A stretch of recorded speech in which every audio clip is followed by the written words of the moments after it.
Demócrito en realidad no fue el principal exponente, bueno, fue el principal exponente, pero no es suya esta doctrina o esta teoría atomista. Habíamos dicho que fue discípulo de Anaxágoras y que Anaxágoras, él fue el que expuso un concepto de atomismo cualitativo, con aquello de las homeomerías, con el concepto de la teoría de los fractales, vamos a decirlo así, con la panspermia. Todo está formado por átomos. Otro maestro y amigo de Demócrito fue Leucipo. Y él fue el primero que expuso el concepto del atomismo. Pero Demócrito se hizo famoso con esto. Ya comentamos que Platón lo alucinaba, lo aborrecía, lo odiaba, porque pues es un concepto materialista. Esta es la versión exotérica de la enseñanza de Demócrito. A nivel interno, a nivel esotérico, expuso el concepto monista, pero a nivel externo, el concepto atomista. Un atomismo cuantitativo, ya no cualitativo como lo había hecho Anaxágoras. Todo está compuesto de átomos, pero fíjense, esta palabra de átomo es una palabra errónea, completamente equivocada y desafortunada, porque átomo quiere decir que no se puede partir, romper o dividir. A sin tomo, cortar, partir, dividir.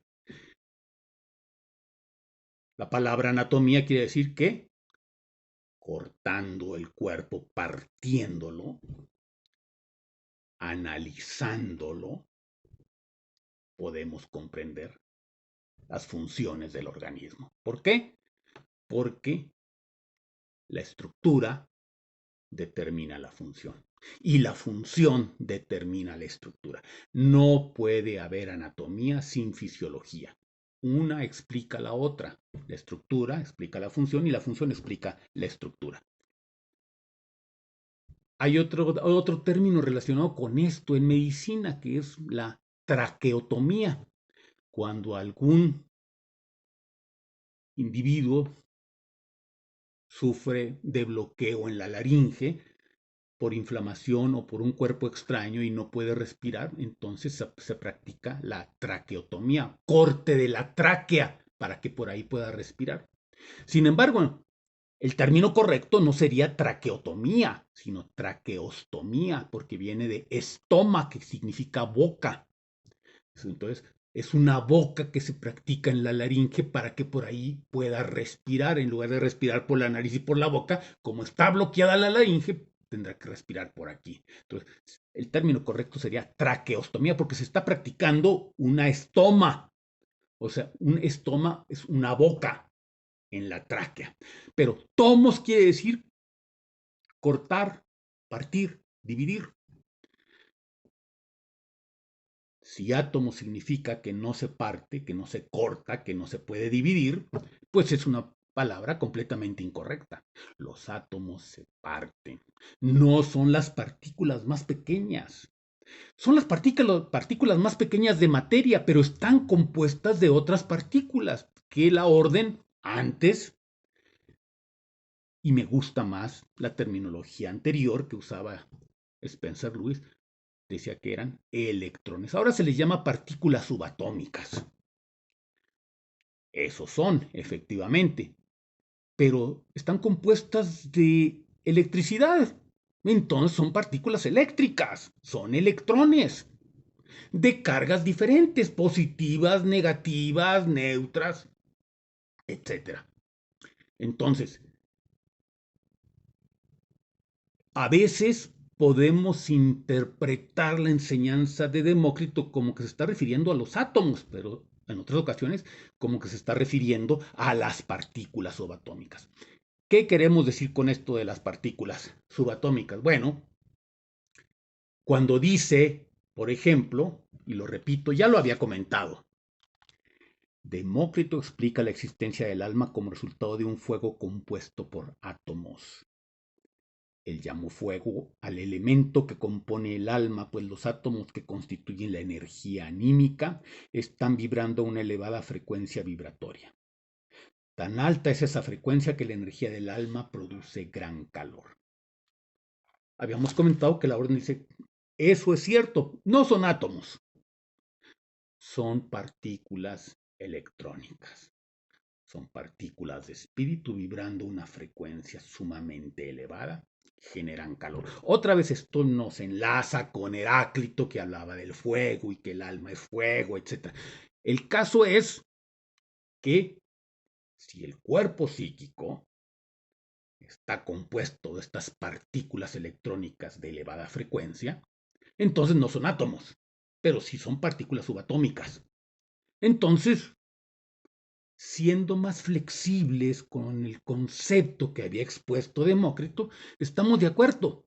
Y esto da pie a que apoyemos de alguna manera o substanciemos lo que decía el fundador de la Self-Realization Fellowship, Paramahansa Yogananda, que decía, la vida depende de unas partículas que vamos a llamar bitatrones. La fuerza vital entonces sería esos bitatrones. ¿Qué es estas partículas del alma? El alma está compuesto, el cuerpo psíquico está compuesto de estas partículas electrónicas. Y hasta da pie a que aceptemos hasta cierto punto lo que dicen algunos teóricos o personas especulativas que en realidad pues, no son físicos, pero han llegado a decir que todo está compuesto de partículas y que a las partículas de la mente se les debería llamar mindones. Viene del inglés mind. Entonces, sería eso. Y miren lo que dice precisamente Heráclito. La explicación que daba sobre la mente y su funcionamiento era como sigue. Partículas de alma o de mente estaban distribuidas por todo el cuerpo y continuamente se escapaban debido a su sutil naturaleza, pero a medida que escapan, eran sustituidas por otras inhaladas al respirar. La pérdida de una cantidad de pequeñas partículas del alma producen el sueño y el abandono excesivo producen la muerte. Serían los mindones de los que hablan esos teóricos o esos especulativos que no son científicos, pero si todo está formado por partículas, que es la postura exotérica de la enseñanza de Demócrito, entonces así es. Habíamos comentado que algunos han llegado a decir, bueno, pues entonces la fuerza de gravedad es producida por gravitones. Y la capacidad para ver el pasado y el futuro, atravesar el tiempo hacia adelante y hacia atrás, sería debida a los taquiones. Taqui, rápido. Partículas que son tan rápidas que pueden atravesar la barrera del tiempo, tanto hacia adelante como hacia atrás, al pasado como al futuro. Entonces, es esta enseñanza de Demócrito muy actual, completamente vigente, lo mismo que el concepto monista.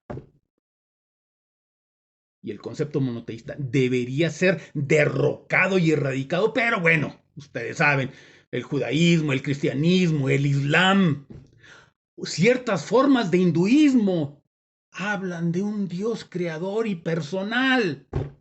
Entonces, erradicar estos conceptos nos va a llevar mucho tiempo, pero es nuestra misión como Rosacruces estar a la vanguardia del pensamiento crítico, del pensamiento filosófico y religioso y ayudar a provocar esa transición.